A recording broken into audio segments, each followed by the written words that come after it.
우리에게 주시는 말씀 사도행전 2장 1절부터 13절 말씀까지입니다.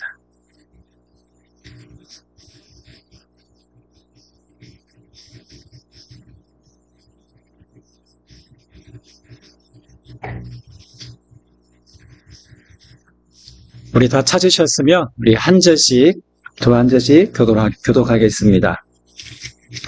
오순절 날이 이미 이름에 그들이 다 같이 한 곳에 모였더니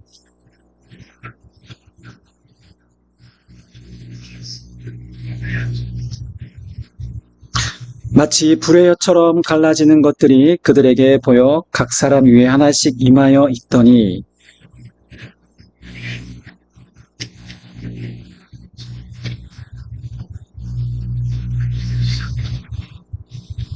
그때 경건한 유대인들이 천하 각국으로부터 와서 예루살렘에 머물러 있더니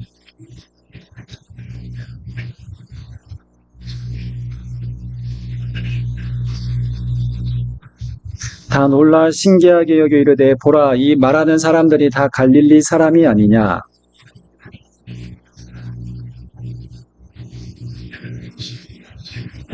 우리는 바데인과 메데인과 엘람인과 또 메소포타미아 유대와 갑바도기와 본도와 아시아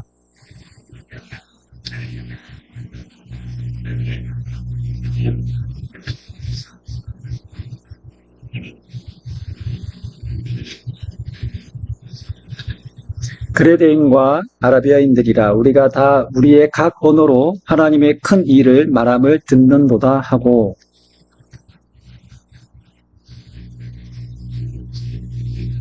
다 함께 읽겠습니다. 또 어떤 이들은 조롱하여 이르되 그들이 세술에 취하였다 하더라. 아멘. 아멘. 우리 잠시 기도하고 말씀 나누도록 하겠습니다. 살아계신 아버지 하나님 감사합니다. 오늘도 우리가 성령에 대해서 함께 말씀을 통해서 더 알기 원하고 깨닫기를 원합니다. 우리에게 이미 오신 성령님, 그 성령님의 역사하심을 우리가 제한하지 않고 우리의 머리로만 알지 않고 실제적으로 역사하시고 살아계시는 성령 하나님과 우리가 더욱더 교제하고 그분의 도우심을 힘입어 우리의 삶이, 우리의 신앙이 더욱더 역동적으로 하나님 이 땅 가운데서 능력 있는 그리스도인으로 살아가게 도와주시옵소서. 오늘 부족한 종의 입술을 주장하셔서 오늘도 말씀의 진리를 더욱더 하나님의 뜻이 잘 드러날 수 있도록 하나님 말씀을 잘 전할 수 있도록 주여 붙들어 주옵소서.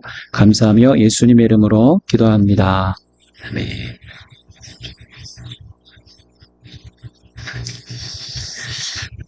네, 오늘은 미리 광고를 많이 못해서 죄송한데요. 오늘은 성령 강림 주일입니다.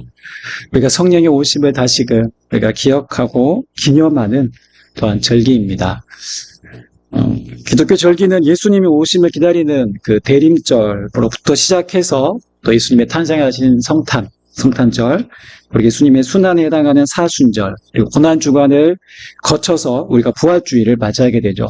그러니까 부활주일을 시점으로 해서 50일째 되는 그 주일을 우리가 바로 성령 강림주일로 지키는 것이 기독교 내의 오랜 전통입니다.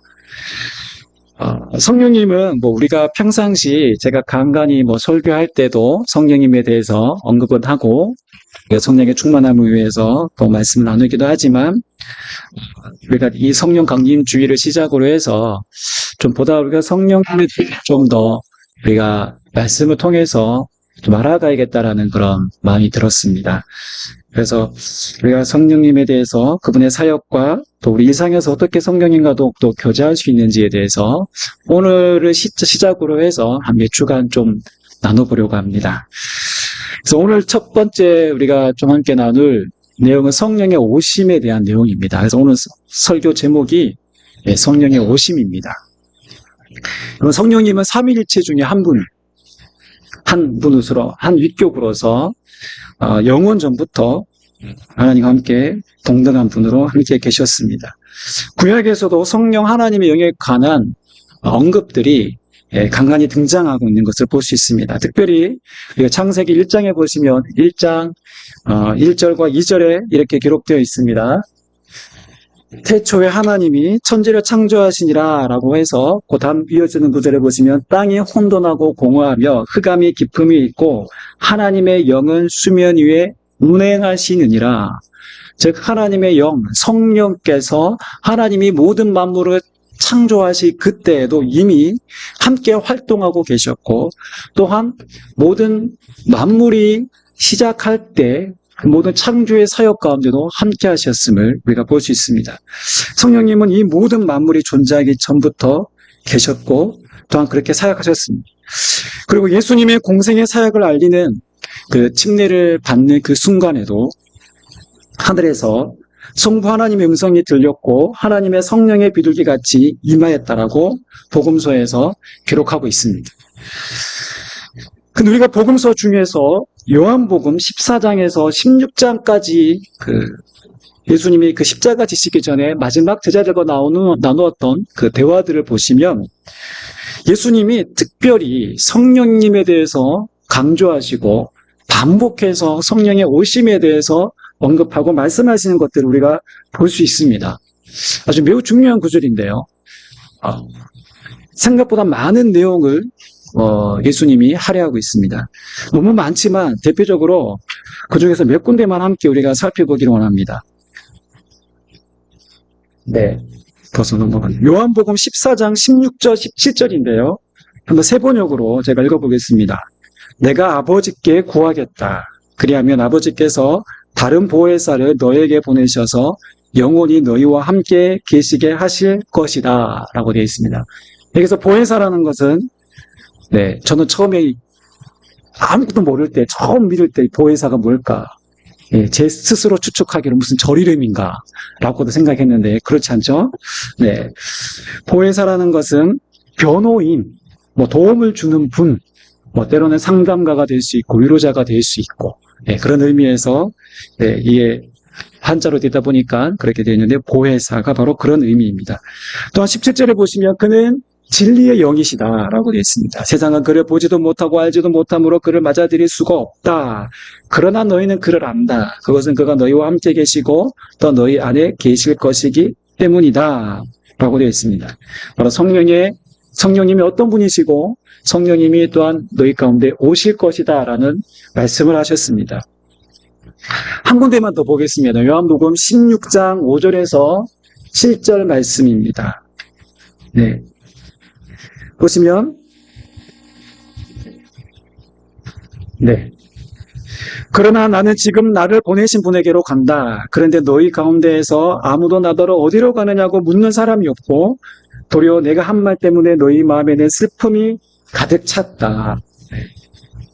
그러나 내가 너에게 진실을 말하는데 내가 떠나가는 것이 너에게 유익하다. 내가 떠나가지 않으면 보혜사가 너희에게 오시지 않을 것이다. 그러나 내가 가면 보혜사를 너희에게 주겠다. 여러분, 예수님이 돌아가시기 전에는 정말 중요한 말씀들을 하셨습니다. 예수님이 십자가의 죽으심과 또한 부활을 예고하셨습니다. 매우 중요한 말씀이셨죠. 그런데 그 중요한 순간에 예수님은 성령에 대해서 아주 긴 장을 할애하시면서까지 예수님께서 성령님에 대해서 말씀하셨습니다. 그리고 오늘 우리가 방금 읽은 그 구절에 보시면 예수님이 떠나셔야 성령님이 오시기에 오히려 내가 떠나는 것이 유익하다라고 막까지 말씀하셨습니다. 그렇다면 성령님의 역할, 그분의 존재는 마치 예수님이 내 옆에 계시는 정도로 매우 중요한 분으로 지금 예수님은 말씀하신 거예요. 그렇다면 우리가 성령의 오심에 대해서 우리가 함께 한 두 가지만 오늘 좀 말씀 나누려고 하는데요. 첫 번째로 우리가 함께 기억할 것은 성령의 오심은 놀라운 선물입니다라는 것입니다. 다시 한번 다 함께 읽어보겠습니다. 시작. 성령님의 오심은 놀라운 선물입니다. 성령의 오심은 우리가 상상할 수 없는 그 이상의 놀라운 하나님 우리에게 주신 선물입니다. 그런데도 안타깝게도 우리는 성령님의 이 성령의 존재에 대해서 예수님이 생각하는 것만큼 우리가 전혀 그만큼 크게 생각하지 않는 것 같습니다. 어찌 보면 예수님은 성령을 약간 부수적인 존재로 여기지도 합니다. 예수님이 성령님에 대해서 이 정도의 가치로 무게를 두고 말씀하셨음에도 불구하고 우리는 성령님을 크게 의존하거나 의식하려 하지 않는 경우들을 많이 보곤 합니다. 마치 성령이 계시지 않는 것처럼 생각하고 살아갈 때가 많습니다. 그러나 이것은요, 우리에게 있어서 엄청나게 큰 손해입니다. 이것은 그리스도인의 신앙을 매우 수동적으로 만들고 마치 끌려가는 신앙으로 전락하게 합니다. 성령님의 존재에 대해서, 그분의 함께 하심에 대해서 우리 영적인 존재, 우리 영적인 눈이 뜨여야 하고 우리 영적인 감각들이 다시금 깨어나야 합니다. 그런데 그러기 위해서 1차적인 전제가 있습니다. 그 전제는 성령님이 이미 오셨다라는 사실을 우리가 먼저 알아야 합니다. 그래서 우리에게 주신 놀라운 선물입니다. 그래서 지극히 당연한 어떠한 사실임에도 불구하고 우리는 성령을 통해 성령의 오심을 다시 한번 분명하게 확인하고 우리의 신앙에 다시 한번 큰 기반으로 삼아야 합니다. 성령님이 오셨다는 것, 성령님이 강림하셨다는 것, 성령님이 믿는 자들 개인의 삶에 오셨다는 것을 우리가 기억해야 됩니다. 왜냐하면 보이지 않는 성령님의 존재에 대해서 우리가 인식하지 않으면 그분을 통한 엄청난 축복, 엄청난 유익과 특권을 우리가 누리지 못한 채 때로는 답답하고 무기력한 삶을 살아갈 수밖에 없기 때문입니다. 우리 옆에 한번 계신 분들에게 이렇게 한번 서로 권면하겠습니다. 성령님이 오셨습니다. 한번 인사하겠습니다. 성령이 오셨습니다. 성령이 오셨습니다. 우리가 좀 전에 읽은 요한복음에서 예수님께서 성령의 오심에 대해 약속하셨습니다. 성령님이 오실 것이다라는 것을 말씀하셨습니다. 그리고 부활하신 주님이 이제 하늘로 승천하시기 전에 다시 한번 약속하신 것 또한 성령의 오심에 대한 약속이었습니다. 한번 사도행전 1장 4절의 말씀인데요. 다 함께 읽어보겠습니다. 시작. 사도와 함께 모이사 그들에게 분부하여 이르시되 예루살렘을 떠나지 말고 내게서 들은 바 아버지께서 약속하신 것을 기다리라. 여기서 아버지께서 약속하신 것이 무엇일까요? 바로 성령입니다. 성령. 예수님은 이 약속을 하시고 하늘로 올라가셨습니다. 그리고 제자들은 예수님의 말씀에 순종하여 예루살렘에서 함께 모여 기도하고 있었습니다. 그리고 예수님이 떠난 지 약 10여일이 지나고 이제 오순절이라는 절기를 맞이합니다. 오늘 우리가 읽은 본문 1절에 보시면 이렇게 되어 있습니다. 오순절 날이 이미 이름에 그들이 다 같이 한 곳에 모였더니 라고 되어 있습니다. 그리고 성령의 강림, 성령의 오심은 바로 이 오순절 날에 이루어진 사건입니다. 오순절은요, 6월절, 이제 이스라엘 절기 중에 6월절, 가장 큰 절기인 6월절로부터 해서 50일째 되는 날이 바로 이 오순절입니다. 그래서 구약에서는 바로 77절, 77에 49, 그 다음 날이 바로 50일이잖아요. 그래서 77절이라고 부르기도 하고, 이때가 또 첫 보리 추수를 마치고 하나님께 더 감사의 제물을 드리는 때라고 해서 또 맥추절이라고도 합니다. 이 오순절이 되면 이제 유대인들이 사실은 예루살렘, 유대 지방에만 있는 것이 아니라 세계 각 그 지중해 연안에 있는 도시, 메소포타미아로 해서 각 지역에 흩어져 있는 유대인들이 있습니다. 2세대, 유대 2세, 3세, 뭐 이런 세월이 그들이 이제 바벨론의 포로에서부터 해방된 이후로 다 돌아온 것이 아니라 메소포타미아에도 살았고 이주하면서 다른 여러 지역으로 흩어져 살았고 있었습니다.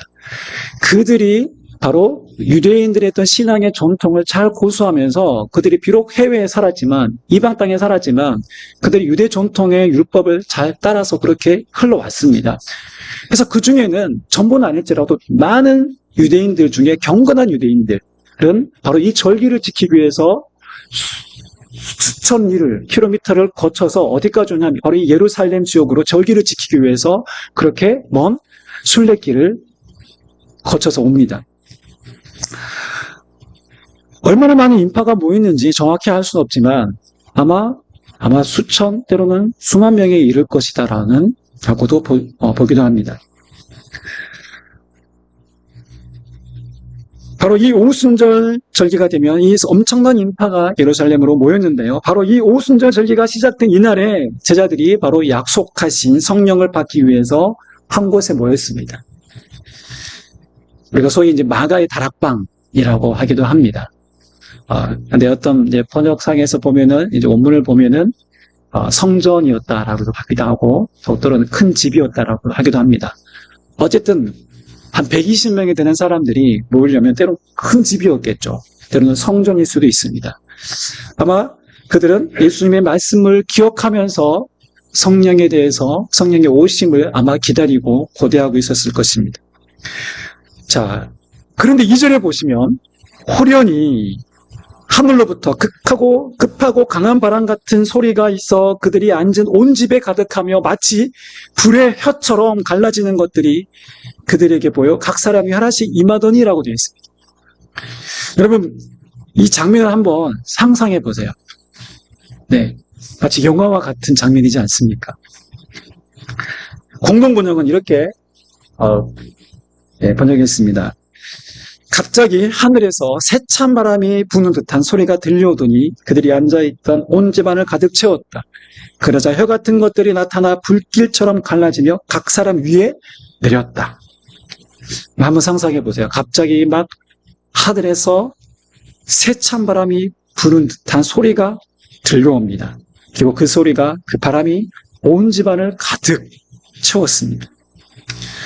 그리고 혀 같은 것들이 나타나 불길처럼 갈라지며 각 사람 위에 내렸다라고 되어 있습니다. 제가 여러 그림을 보니까요, 그 이미지가 대략 이렇더라고요. 네. 불의 혀, 그러니까 각 사람 위에 내린 작은 불이 다 보였습니다. 네. 성령의 오심을 다 확인할 수 있었습니다. 각 사람 위에, 거기 모인 모든 사람 위에 저렇게 성령의 불이 임했습니다. 누구나 성령의 오심을 똑똑히 볼 수 있었습니다. 그리고 하나님은 왜 성령의 오심을 이런 방법을 통해서 역사하셨을까요? 보여주셨을까요?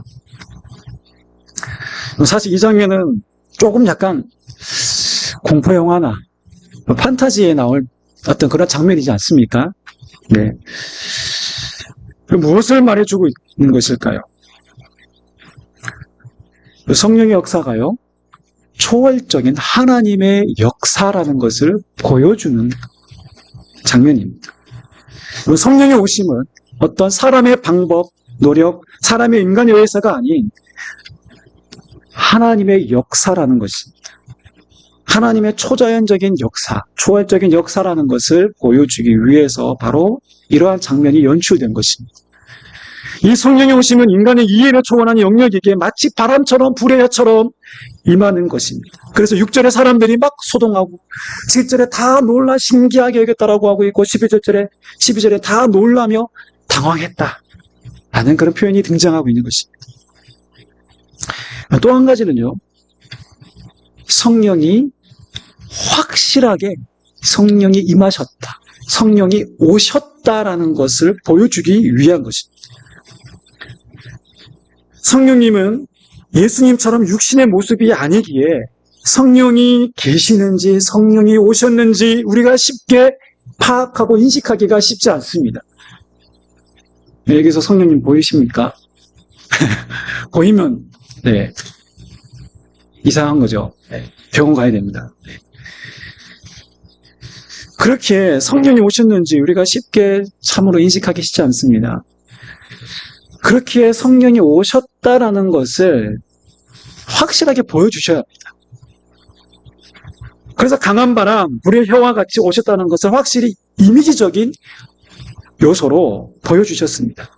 성령이 어중간하게 오셨는지 안 오셨는지 헷갈리게 오신 것이 아니라 모든 사람들이, 그 모인 120명의 사람들이 확실하게 확인할 수 있을 정도로 성령님이 오셨다라는 것을 인정하고 뿐만 아니라 밖에 있는 사람들 또한 알 정도로 그렇게 강하게 오셨다라는 것입니다. 그 누구도 부인할 수 없을 정도로 성령의 오심은 명확했고 확실했습니다. 분명했습니다. 그런데요, 사도행전의 여러분 전체를 읽어보셨으면 아시겠지만 성령님의 이런 초자연적인 모습은 2장의 본문이 전부입니다. 그러니까 무슨 말이냐면 성령의 오심을 확실하게 보여주시기 위해 이렇게 강한 이미지로 보여주셨고, 그리고 성령에 대한 오해를 거두시기 위한 것도 있습니다. 성령은 마치 오늘 본문에 보여지는 이미지처럼 강한 바람과 불의 여처럼 너무 강조해버리면 이성을 상실한 신비주의로 변질될 수 있습니다. 성령이 아주 희하고 희한하고 이상한 분으로 묘사되는 경우가 참으로 많습니다. 특히 우리나라 같은 경우에는 성령님에 대해서 좀 오해하고 있는 경우가 참 많은 것 같습니다. 저도 어렸을 때 중고등학교 시절에 참 이렇게 수련회나 집회를 통해서 은혜를 많이 받았습니다. 그리고 성령에 대한 어떤 경험적인 그런 사건들을 경험했습니다. 그런데 어떤 부분에 있어서는 그 성령 집회를 이렇게 경험했을 때는 때로는 조금 무서웠던 경험도 있었습니다. 제가 경험한 것은 아닌데 제가 어느 이제 기도원을 갔는데 그 기도원에서 이제 어떤 치유 성령 집회했던 장면들을 사진을 찍어 놓은 게 있더라고요. 근데 그 사진이 아주 제가 눈을 씻고 봐도 너무 끔찍한 장면이었습니다. 막 피가 막 철철 넘치고 막 그렇게 하면서 막 암덩어리를 제거하고 막 하는 그런 장면들 있잖아요. 그런 것들이 막 노골적으로 다 비춰지는 그런 사진이었습니다. 그리고 또 불을 끄고 막 이렇게 막 고함을 지르면서 막 기도하는 어떤 그런 것들이 성령님에 대한 어떤 위압감도 들기도 하고 두려운 마음도 들기도 하고 어린 마음에서 그러는지 모르겠지만 또 성령 집회 막 어떤 그런 부흥회에서 막 성령을 구한다 막 이렇게 하면은 되게 조금 무서웠던 그런 기억들이 남아 있습니다. 실제 우리 기독교 안에도 사실 그런 좀 사례들이 많이 있죠. 또 이단 중에도 많았고요. 여러분 잘 알고 있는 그것이 알고 싶다라는 그런 프로에만 보시면, 시사 프로에 보시면 이상한 교회나 거기에 나오는 어떤 사이비 교주나 목사들이 어떤 그런 행태를 보면 성령을 악용하여서 마치 자신이 그런 능력을 가진 것처럼 가정에서 한 계를 넘어 가정에까지도 파탄에 이르게 하는 그런 경우들을 우리가 종종 보게 됩니다. 그러다 보니까 기독교에 대한 어떤 이미지가 되게 어떤 신비주의, 그래서 약간 좀 이상한 무리들처럼 그렇게 비춰지는 경우가 많이 있습니다. 이건 사실 성령의 역사를 잘못 오해하거나 오용한 결과입니다. 여러분, 그래서 사도행전에서 전체에서 보여주는 성령의 모습은 여러분 지극히 인격적인 분이십니다. 우리가 많이 들어왔죠. 성령님은 인격적인 존재이시다. 그리고 우리가 서두에서 예수님이 반복해서 말씀하신 성령님도 여러분 어떤 분이십니까? 인격적인 분이십니다. 보혜사, 돕는 자, 위로자, 상담자 이미지입니다. 여러분, 그래서 어떤 신학자는요, 하나님 아버지는 마치 강한 아버지와 같은 그런 면을 보이셨다면 성령님은 마치 어머니와 같은 부드럽고 자상하고 따뜻한 분이시다라고 그렇게 성령님을 언급하기도 했습니다. 혹시 이런 찬양 아십니까? 따스한 성령님 마음으로 보내 내 몸을 감사하며 주어지는 평안함 따뜻한 만족함을 느끼네. 네. 성령님에 대해서 아주 따뜻한 그런 이미지. 사실 성경에 나오는 이미지가 성령님 이미지가 그렇습니다. 그럼에도 오늘 본문에서 성령을 강하게 표현한 이유는 바로 그분의 오심이 인간으로부터가 아닌 하늘로부터 오셨고 그분의 오심이 분명한 사건임을 확실하게 보여주기 위해서 그렇습니다. 그래서 처음 성령이 오신 이 단 이례적인 이 사건을 통해서 성령님이 오늘 인류, 우리가 있는 이 땅에 직접 오셨다라는 것을 구약시대와는 다르게 이제 예수 그리스도 오심으로 그 십자가의 죽으심과 부활과 승천하신 이후에 성령님이 이제 직접적으로 우리 가운데 오셨다라는 것을 확연하게 보여주고 있는 것입니다. 여러분, 성령님이 오셨습니다. 그분 우리가 두려워하고 무서워해야 할 분이 아닙니다. 그분은 따뜻하고 우리 위해서 탄식하시기까지 기도하시며 우리를 위하시는 분이십니다. 우리를 돌보십니다. 그분은 믿는 자들 안에 내주하십니다. 그래서 고린도전서 3장 16절에 보면 사도 바울이 고린도 교회 성도들을 향해서 말하고 있습니다. 너희들은 몸은 하나님이 거하시는 성전이며 성령이 거하시는 전이다라고 말하고 있습니다. 우리 이성으로 다 이해할 수 없는 이 신비한 사실이 여러분 실제라는 것입니다. 이것을 믿으시기 바랍니다. 아멘. 아멘. 네, 아멘 하신 거죠? 네. 이 성령이 오시면 우리에게 허락하신 놀랍고도 그래서 위대한 선물입니다. 이 선물임을 기억하시고 이 성령님을 더욱더 알아가고 이 성령님이 얼마나 좋으신 분이신지 성령님과 교제함으로써 얻어진 우리의 놀라운 이 신앙의 유익들을 경험을 통해서 우리가 더욱더 그 가치를 발견해야 합니다. 두 번째로 성령의 오심은 모든 민족을 위한 구원의 시작입니다. 다음 읽어보겠습니다. 다시 한번 시작. 성령의 오심은 모든 민족을 위한 구원의 시작입니다. 이어지는 4절을 보시면 이렇게 되어 있습니다. 함께 4절 말씀 다 함께 읽어보겠습니다. 시작. 그들이 다 성령의 충만함을 받고 성령이 말하게 하심을 따라 다른 언어들로 말하기를 시작하니라. 여러분, 성령의 오심으로 그들은 놀라운 일을 경험합니다. 불의 엿처럼 갈라지는 것들을 경험한 이후에 그들이 어떤 것을 경험하냐면 바로 방언입니다. 소위 방언인데 고린도전서 12장에서 나오는 방언과는 구별됩니다. 여기서 말하는 방언은 바로 각 나라의 언어. 지금 여기 주변에 모인 사람들, 이 120명 외에 이스라엘의 오순절절기를 지키기 위해서 온 세계 각국에서 온 사람들, 바로 각국의 언어들을 완벽하게 구사했다라는 것입니다. 여기 모인 제자들의 출신은 대부분 갈릴리 사람들입니다. 기껏해야 그들이 할 수 있는 언어는 당시 이제 아람어 혹은 이제 헬라어 아마 그 정도였을 것입니다. 그러나 제자들은 여기 보시면 엘람, 바벨론, 아시리아, 페르시아로부터 로마의 언어까지 그들이 두루 말했습니다. 그런데 여기 여러 지역에서 온 경건한 사람들이 저 사람들은 분명 갈릴리 출신인들인데 어찌된 일인지 우리말을 하고 있잖아 하며 지금 놀랍니다. 그들이 어디서 왔을까요? 네, 그림을 한번 보시면 네. 여기가 예루살렘이고요.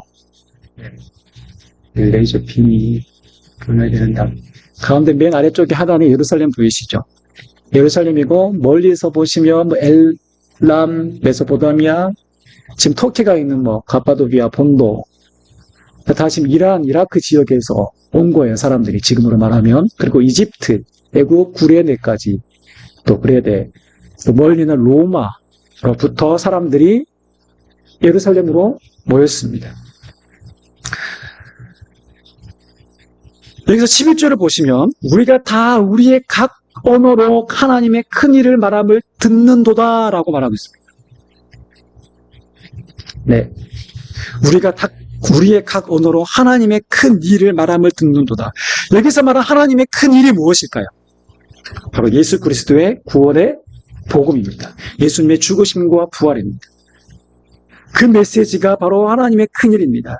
바로 그들의 언어는 제각각 달랐지만 동일한 내용의 말씀으로 그들이 각국의 언어로 방언을 했는데 다 같은 내용이었습니다. 그것이 바로 복음의 메시지였습니다. 여러분, 창세기에 보시면 언어와 관련된 사건이 하나 등장합니다. 무슨 사건입니까? 창세기 11장에 나오는 바로 바벨탑 사건입니다. 노아 홍수 사건이 지나고 창세기 11장에서 인간들이 어떻게 합니까? 그리 흩어짐을 면하기 위해서 하나님처럼 높아지기 위해 어리석게도 하늘에까지 닿자. 우리의 이름을 내고 우리가 온 지면의 흩어짐을 면하게 하자 하면서 바벨탑을 쌓습니다. 높이 쌓고 크게 높이 쌓습니다. 그 탑을 높이 쌓았다는 것은 인간의 교만함을 바로 보여주는 상징하는 것이죠. 그 모습을 보신 하나님은 하나였던 언어를 다 흩어버리십니다. 언어를 혼잡하게 하십니다. 왜냐하면 또다시 노아 홍수 이전처럼 그들의 교만으로 인한 죄의 타락을 하나님이 미리 아셨기 때문이죠. 말이 통하지 않는 것처럼 이건 답답한 것이 없습니다. 언어가 다르니 사람들 간에는 소통의 단절이 왔고 여러 오해와 갈등이 다툼이 발생합니다. 그래서 그들이 분열할 수밖에 없고 뿔뿔이 흩어질 수밖에 없었습니다. 인간의 교만과 죄로 인한 결과였습니다. 그러면 오늘 본문에 보시면 오늘 성령을 받은 제자들은 한 번도 배워보지 못한 다른 나라의 언어로 복음을 선포합니다. 그들이 각 나라 언어를 말했다는 것은 획일적으로 한 언어로 통일하지 않으셨다라는 것입니다. 오히려 각각 자기가 각각의 다양한 언어로 복음을 듣고 이해하도록 하셨다는 것입니다. 즉 언어를 하나로 통일시킨 것이 아니라 각 언어에 성령을 불어넣어 주심으로 모든 민족, 모든 열방이 이제 하나님 나라의 복음을 듣고 그들이 예수 그리스도 앞에 나올 수 있는 그 놀라운 은혜를, 그 영광을 맛볼 수 있도록 하나님께서 이제는 새로운 길을 여셨다라는 것입니다. 이제는 구원의 복음이 온 유대뿐만 아니라 저 땅 끝까지 이르러서 하나님의 복음이 임하게 되었다라는 이 놀라운 사실을 보여주고 있는 사건입니다. 이제는 민족과 언어가 달라도 그들이 복음을 듣고 하나님께 나아올 수 있도록 지금도 성령의 역사가 일어나고 있다는 것입니다. 저도 몇 년 전에 필리핀에 장기 선교를 가서 보니까요,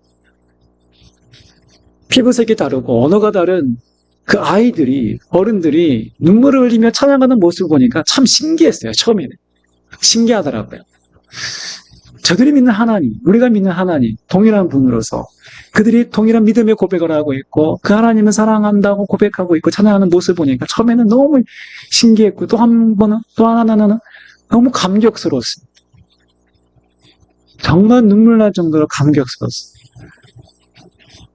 우리끼리 찬양하는 것도 참 은혜롭잖아요. 피부색이 다르고 언어가 다른 그 사람들이 우리가 같은 마음, 같은 뜻을 품고 하나님을 예배하고 찬양하는 그 모습을 보니까요, 너무 감격스러웠어요. 여러분, 마지막 요한계시록에 보시면 모든 민족, 모든 나라가, 모든 열방이 하나님 앞에서 찬양하는 장면이 등장합니다. 오늘 하나님의 역사는, 구원은 우리는 너무나도 제한하잖아요. 사람들을 거리두기를 하잖아요. 나와 생각이 다르면 거리를 두고, 피부색이 다르면 거리를 두고, 나와 사상이 다르면 거리를 두고, 그뿐만 아닙니다. 나와 다르다고 하면, 오늘 러시아와 우크라이나 전쟁 같은 공격도, 이런 끔찍한 전쟁도 서슴지 않는 것이 바로 인간입니다. 하나님의 뜻은 그것이 아니고 하나님은 모든 나라, 모든 그 다름 안에서도 하나의 가치, 바로 하나님 앞에 나와 열방이 하나님 앞에 나와 회복되는 것을 주님 원하십니다. 이렇게 각 언어로 복음을 선포하는 장면을 수많은 유대인들이 보았습니다. 이 신기한 장면을 보았습니다. 여러분 14절부터 우리가 읽지는 않았지만요, 14절부터 보시면 이제 베드로 사도를 통해서 하나님의 복음이 선포되게 하십니다. 다시 듣게 됩니다. 예수님의 십자가와 부활의 복음을 듣게 됩니다. 36절 보시면 이렇게 되어 있습니다. 그런즉 이스라엘 온 집은 확실히 알지니 너희가 십자가에 못 박은 이 예수를 하나님의 주와 그리스도가 되게 하셨느니라 하니라. 37절에 그들이 이 말을 듣고 마음에 찔려 베드로와 다른 사도들에게 물어 이르되 형제들아 우리가 어찌할꼬 하거늘. 그래서 38절에 이렇게 되었습니다. 베드로가 이르되 너희가 회개하여 각각 예수 그리스도 이름으로 침례를 받고 죄 사함을 받으라. 그리하면 성령의 선물을 받으리니.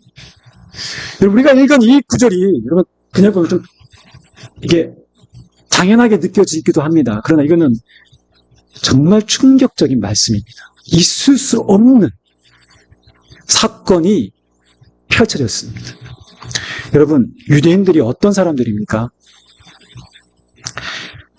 여기 모인 사람들 중에는요, 불과 몇 달 전에 예수님을 십자가에 못 박아라, 못 박아라, 그렇게 고함치면서 예수님을 십자가에 못 박도록 부추겼던 사람들이 아마 꽤 많았을 것입니다.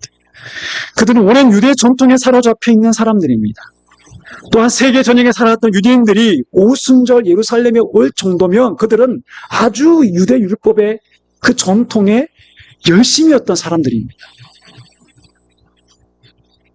이 거리가요, 여기서 중국 그쪽 티벳 가까운 거리를 여러분 걸어서 간다고 생각해 보세요.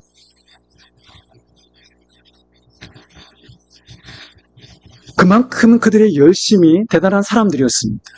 그런데 그들이 이 복음을 듣고 반응합니다.